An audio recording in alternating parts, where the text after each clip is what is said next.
दोस्तों, फ्लाईवर्ल्ड India YouTube channel में आपका स्वागत है। अभी आज का जो टॉपिक है वो नॉर्मली क्या है कि हमारी जो कंपनी है उसमें बहुत सारी इंक्वायरी आती है कि भाई हमें वर्क परमिट चाहिए, वर्क परमिट चाहिए। मगर वर्क परमिट मिलती कैसे है? उनके बहुत सारे स्टेप है। हर एक कंट्री का अपना एक रूल्स एंड रेगुलेशन है। हर एक कंट्री की अपनी अपनी एक रेगुलेटरी बॉडी होती है। तो वो रेगुलेटरी बॉडी में आप रजिस्टर कैसे हो सकते हो एंड अल्टीमेटली आपको काम कैसे मिल सकता है, उसके बारे में मैं थोड़ा डिटेल में आपके साथ इन्फॉर्मेशन शेयर करने वाला हूँ। वैसे तो मेरे बहुत सारे वीडियो में वर्क परमिट के बारे में मैं बहुत कुछ बोल सकता हूँ, मगर आप अपने दिमाग में इतना क्लियर कर लो कि वर्क परमिट ईजी नहीं है। मार्केट में जो भी लोग वर्क परमिट के नाम पे जो आपको कमिटमेंट देते हैं वो ऑलमोस्ट ऑलमोस्ट रॉन्ग है। मगर आप किसी के ऊपर ट्रस्ट करो ना करो वो आपका प्रॉब्लम है, मगर आपको इतना तो थोड़ा बहुत नॉलेज होना चाहिए कि भाई जो आप काम किसी को दे रहे हो वो बंदा काम कैसे करता है, क्योंकि जो सिस्टम होती है वो हर एक कंट्री की सेम होती है, थोड़ा बहुत डिफरेंट होता है, मगर कहीं ना कहीं सिस्टम आपको फॉलो करना पड़ता है। तो वो सिस्टम सारी information different different YouTube channel में सब लोग इन्फॉर्मेशन शेयर करते हैं, मैं भी इन्फॉर्मेशन आपको शेयर कर रहा हूँ। अगर आपको ठीक लगे तो मेरे यूट्यूब चैनल पे बहुत सारे वीडियो मैंने ऑलरेडी अपलोड किए हैं, तो आप देख सकते हो। मगर आपको कोई मतलब जब भी आप काम दो तो आपको थोड़ा बहुत नॉलेज होना चाहिए। या तो उनको पूछिए आप कि भाई आप प्रोसेस कैसे करेंगे और कैसे, मतलब पूरा प्रोसेस फ्लो चार्ट क्या होगा। तो डिफरेंट डिफरेंट जो वोकेशनल कोर्सेज है, क्वालिफिकेशन होता है, उसकी एक रिकॉग्नाइजेशन बॉडी होती है। जैसे आज का जो टॉपिक है वो जर्मनी के बारे में मैं डिस्कस करने वाला हूँ। हैविंग अ प्रोफेशनल और professional qualification can now help you enter the labour market of Germany. अभी यूरोप में 26 सेनेगन में बहुत सारे ऐसे लोकेशन हैं जहाँ पे बहुत सारे बंदे की रिक्वायरमेंट है, और जो एम्प्लॉयर होता है उनको राइट बंदा नहीं मिलता है।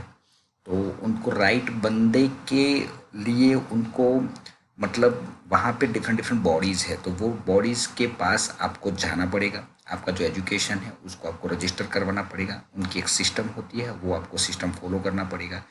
फिर वो आपको एक अप्रूवल देंगे, और वो अप्रूवल के साथ फिर आप अपना एक सेंट्रलाइज डेटाबेस भी, हर एक कंट्री एक सेंट्रलाइज डेटाबेस भी तैयार करने लग गई है। बहुत सारी कंट्री धीरे धीरे सेंट्रलाइज हो रहा है।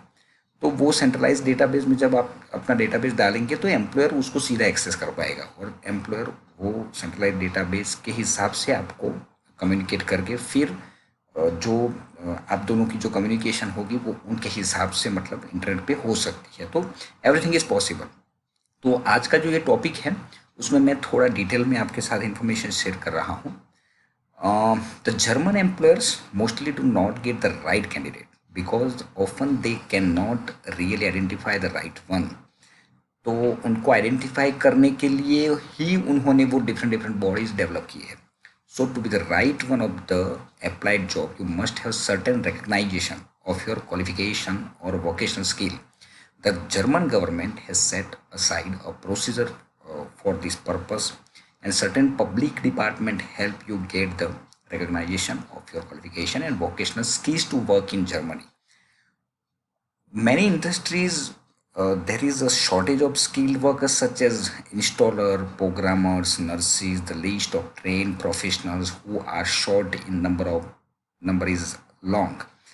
European Union citizens are already allowed to work in Germany. They do so in large numbers, but they alone will probably not solve the skilled labor. दोस्तों, 26 सेनेगन में जितने भी लोकेशन है वहाँ पे अगर आपके पास कोई एक शनेगन की लीगल, आपके पास मतलब ऑथेंटिकेट टाइम ड्यूरेशन का टीआरपी जो होता है, टेम्पररी रेसिडेंट परमिट, तो उसके दौरान आपको एम्प्लॉयर मिलता है तो आप काम कर सकते हो। और हर एक जो यूरोपियन यूनियन है उसमें अगर एक का वीज़ा आपके पास है तो आप दूसरी जगह पे भी काम कर सकते हो। मगर हर एक जो यूरोपियन यूनियन की जो लोकेशन होती है, समझ लो चेक रिपब्लिक है या स्वीडन है, तो उनके खुद के भी एक रूल्स एंड रेगुलेशन डिसाइड किए हैं। अभी उनका कहना ये है कि वहाँ पे जो बंदे हैं उनको वहाँ से जो भी डिफरेंट टाइप्स बंदे चाहिए तो वो नहीं मिल पाते हैं। तो इसीलिए ये लोग बाहर से एक्सपेक्ट करते हैं कि कोई बाहर से बंदा आए। अभी हमारी जो कंट्री है इंडिया, उसमें 130 करोड़ की पीपल है, तो यहाँ पे 65% यूथ है जिनके पास इतना काम नहीं है, मगर उनके पास स्किल्ड भी नहीं है। तो स्किल्ड उनको अपने आप में डेवलप करना पड़ेगा, और डेवलप करने के बाद ये जितने भी, suppose if you are targeting European nation, if you are targeting समझ लो आप दूसरी कोई कंट्री टारगेट करते हो, जापान टारगेट करते हो, तो हर एक कंट्री के रूल्स एंड रेगुलेशन आपको फॉलो करने पड़ेंगे। तो the German government has already passed a law 7/6/2019, मतलब अभी ही लास्ट मंथ समझ लो, to help to bring skilled workers from non European countries through skilled labour immigration. तो नॉर्मली एक तरीका ये भी है, जैसे कनाडा में भी है, कि समझ लो कि मुझे कोई, मैं बैठा हूँ कनाडा में, मैं एम्प्लॉयर हूँ और मुझे कोई बंदा हायर करना है, तो वहाँ की एक बॉडी होती है, उस बॉडी में से मुझे ये साबित करना पड़ेगा, मुझे जस्टिफाई करना पड़ेगा कि ये बंदा मुझे चाहिए, और ये जो बंदा चाहिए वो मुझे कनाडा में नहीं मिल रहा है। तो same thing is applicable in European nation, मगर वो लोग अभी लिबरल हुए हैं कि भाई आपको बहुत लंबी झंझट में पड़ने की ज़रूरत नहीं है, आप सीधा ही उनको हायर कर सकते हो। तो जो, क्योंकि ब्रेक्जिट हो गया उसके बाद यूके एक अलग से ऑपरेट कर रही है country, non European countries through skilled labour immigration, the so called migration pack brings a lot of chances and opportunity for the non-European skilled worker to settle and work in Germany। तो बाहर के लोग easily वहाँ से जा पाएंगे, काम ढूंढ पाएंगे, काम कर पाएंगे, और बीच में जो गवर्नमेंट की मेजर इंटरफियर थी वो धीरे धीरे खत्म हो जाएगी। The previously applicable restriction on shortage occupation list is eliminated. In addition, the employer no longer has to prove that he has not found a German or an European Union citizen who could do the job। तो वो थोड़े liberal हो रहे हैं, और उनको liberal होना भी पड़ेगा। क्यों? क्योंकि उनको बंदे चाहिए। You can apply for qualification recognition from abroad and do not need a visa to do so। The recognition procedure। अभी आपके दिमाग में क्वेश्चन आएगा कि भाई समझ लो मैं प्लम्बर हूँ, या तो मेरे पास कोई वोकेशनल क्वालिफिकेशन है, और मुझे वहाँ की बॉडी में कैसे रजिस्टर मैं कर पाऊँगा अपने आप। वैसे हम तो आपको हेल्प करने के लिए बैठे हैं, मगर मैं ऐसा, मतलब मैं जो इन्फॉर्मेशन आपके साथ शेयर कर रहा हूँ, अगर वो आप फॉलो करेंगे तो अपने आप खुद भी कर पाओगे आप। You have completed your qualification from abroad or from your home country and you want to work in your profession in Germany। अगर आपने कुछ भी पढ़ा लिखा है, कुछ भी आपके पास क्वालिफिकेशन है, तो वो आप जर्मनी की जो बॉडी है, देन यू कैन और must have your foreign qualification recognisation. In the recognition procedure, the responsible body in German check whether your foreign vocational qualification correspondent to the German reference occupation। That means if there are no significant difference, this procedure is called the equivalence check।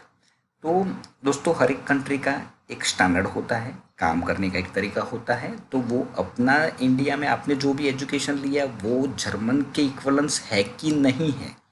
जब आप अपने proper तरीके से सारे documents और सारे भेजेंगे उन लोगों को, वो डिफरेंट डिफरेंट जो बॉडी होती है वहाँ पे आप भेजेंगे, तब वो लोग चेक करेंगे।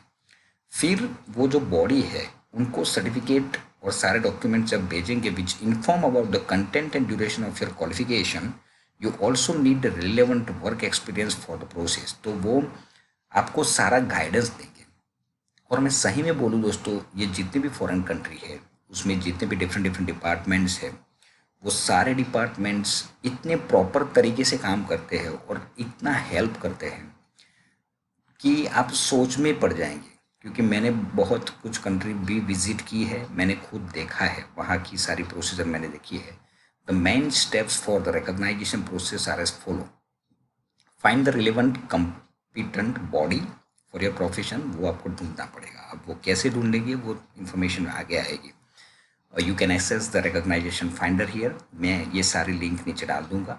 After finding a relevant competent body, you need to apply to them for the recognition.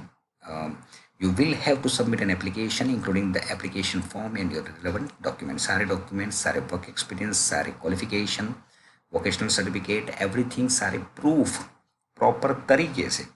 बहुत सारे लोग मेरी कंपनी का कांटेक्ट करते हैं मगर प्रॉपर तरीके से वो लोग मेल में भी जस्टिफिकेशन नहीं देते हैं। तो ऐसे काम नहीं होता है। आप प्रॉपर तरीके से हमें कंपनी के मेल आईडी पे आप पूरे सारे डॉक्यूमेंट्स आप हमें भेजिए तो हम आपको हेल्प कर पाएंगे। You will have to pay the application procedure fees for the relevant competent bodies you have to apply to। तो जो भी फीस होगी वो आपको पे करनी पड़ेगी। In the time of 3 month, the relevant body will examine your application। वो 3 महीने लेते हैं, up to 3 months डिफरेंट वो लोग सारा एग्जामाइन करेंगे। रिजल्ट कैन बी, हाँ जो रिजल्ट आएगा ना वो 3 तरीके से वो लोग देते हैं, फुल रिकॉग्नाइजेशन, पार्शियल रिकॉग्नाइजेशन और नो रिकॉग्नाइजेशन। अभी ये 3 जो मतलब है ना, जर्मनी की अभी बात चल रही है तो इसमें ऐसा होता है। अगर दूसरी कोई कंट्री के बारे में हम बात करेंगे तो फिर दूसरे तरीके से वो लोग काम करेंगे। तो full recognisation means that your application, your qualification is equivalent to the German reference occupation.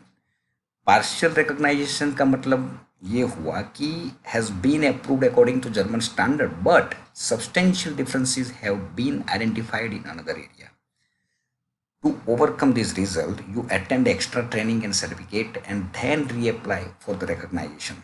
No recognition उसका मतलब ये हुआ कि simply means that your qualification or vocational skills do not seem good enough according to the German labor market need। German labour market की जो need है उसमें 3 type के ये लोग रिजल्ट दे सकते हैं, full recognisation, partial recognisation and there is no recognisation. उसका मतलब मैंने आपको समझा दिया। You do not need to get the recognisation of your qualification normally except for regulated profession such as teacher, lawyer, doctors और engineers, but also for other qualification the recognition can increase the chance of job finding in Germany and the employers will have the easy to hire you for the right job। अभी कई लोग ऐसा मुझे phone करके भी पूछते हैं कि सर ये जो आप बात कर रहे हो ये ज़रूरी है क्या?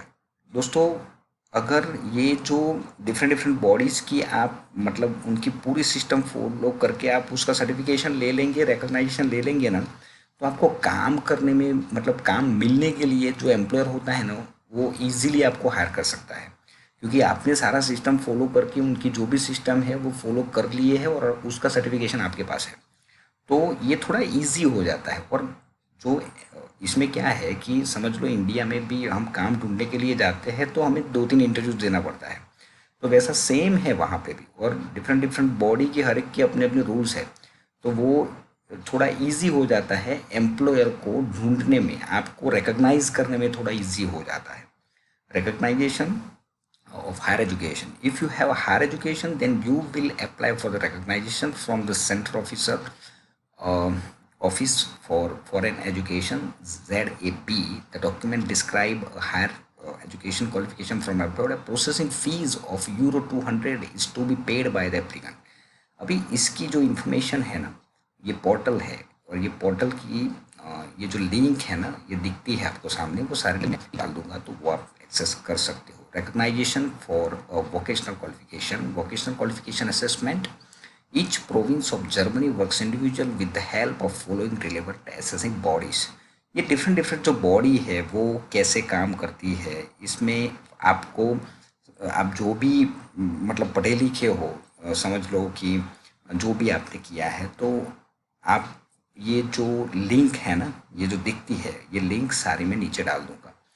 तो once you decide to work in a province of your choice in Germany, you must contact the local bodies। आपको खुद कांटेक्ट करना पड़ेगा।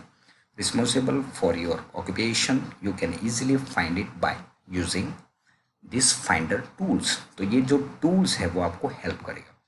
दोस्तों ये जो मैंने आपके साथ इंफॉर्मेशन शेयर की है वो कहीं ना कहीं आपको एक पिक्चर क्लियर होगा। ये जो वीडियो है अगर नहीं होता है तो बहुत सारे वीडियो मैंने अपलोड किए हैं, तो वो भी देख सकते हो आप। अगर फिर भी क्लियर नहीं होता है तो आपकी सारी इन्फॉर्मेशन हमें शेयर करिए एंड आप पूरी डिटेल के साथ हमारी कंपनी के मेल आईडी पे आप ड्रॉप करिए सारी डिटेल, तो हम आपको जो भी हेल्प हो सकती है वो करेंगे। Okay, thank you very much.